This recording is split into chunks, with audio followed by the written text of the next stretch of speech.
Right now, civil rights activists are in Selma, Alabama, marking 60 years since Bloody Sunday, when law enforcement officers launched brutal attacks on African-American civil rights demonstrators.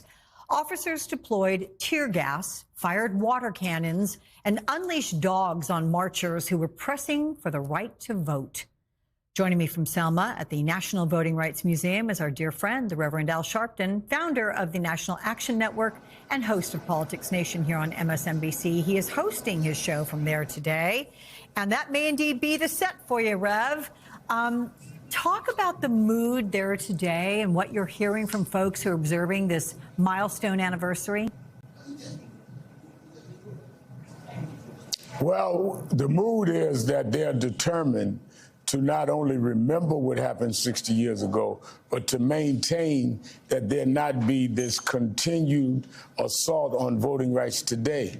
There are many states supported by President Trump that are changing voter regulations, that are saying that there are different requirements made. They're ending drop-box voting. There are different voter ID requirements. So the concern here is that, as well as the whole raid on federal workers and the assault on DEI, diversity, equity, and inclusion. Many members of the Congressional Black Caucus were here. Senator Warnock preached a sermon this morning that all of us spoke at one of the churches that Dr. King and others used. So we feel that civil rights is under siege at this time. I've seen more determination and this commemoration than I've seen in the 25 years that I've come down here. But they are up for the fight, and they are saying if we could defeat the segregation that 60 years ago that our parents fought, that in our time we must continue to keep voting rights and civil rights preserved. And that determination you're talking about, it also extends to Congress, even beyond those that are demonstrating by walking peacefully across the Edmund Pettus Bridge there, because you have Alabama Congresswoman Terry Sewell, who recently reintroduced the John Lewis Voting Rights Advancement Act. And she said this, quote, "Never did I think that 60 years after John was bludgeoned on a bridge, that the cause for which John Lewis and those foot soldiers marched would be our cause too." I mean, do folks have a sense, Rev, that they're still locked in this sort of Bloody Sunday fight for voting rights and other rights, just without the optics of dogs and water cannons? The optics of the dogs and water cannons was what drove a lot of attention 60 years ago. But it's more subtle now, but just as disenfranchising, because they're stopping people from voting based on various state laws. We even talked about this morning how when you have the president talking about dismantling the Department of Education, let the states handle it. Well, Brown versus the Board of Education, the landmark civil rights decision of 1954, that was to stop states from being able to decide on education policy in their state, because they were ruling then blacks couldn't go to certain schools. Brown versus the Board of Education federalized education.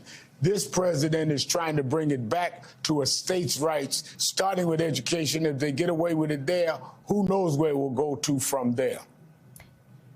Rev, if something like a Bloody Sunday were to happen today, what would be the reaction from most Americans, or from Congress, or from this White House? From this White House, I really don't know what the reaction would be, but I think people would be energized. You must remember just 4 or 5 years ago when we saw George Floyd, look at how the country and the world stood up and fought back and started marching, whites and blacks, people all over the world.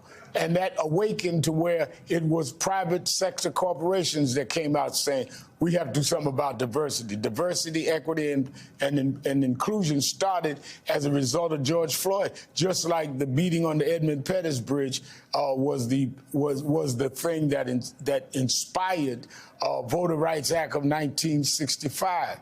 So sometimes a tragedy empowers, but this White House, I think, would not move. This White House didn't do anything when George Floyd happened. It was the private sector and state legislators, not Don't forget, Alex, Donald Trump was the president when George Floyd happened, and he came forward and did nothing but threaten demonstrators and had the Secret Service and others remove protesters from in front of the church away across the street from the White House.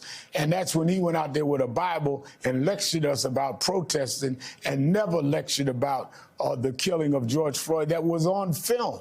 Now you even have Elon Musk being quoted as saying they ought to pardon Derek Chauvin, who was the policeman on the film with his knee on George Floyd's neck. Yeah. Where has all of the humanity gone?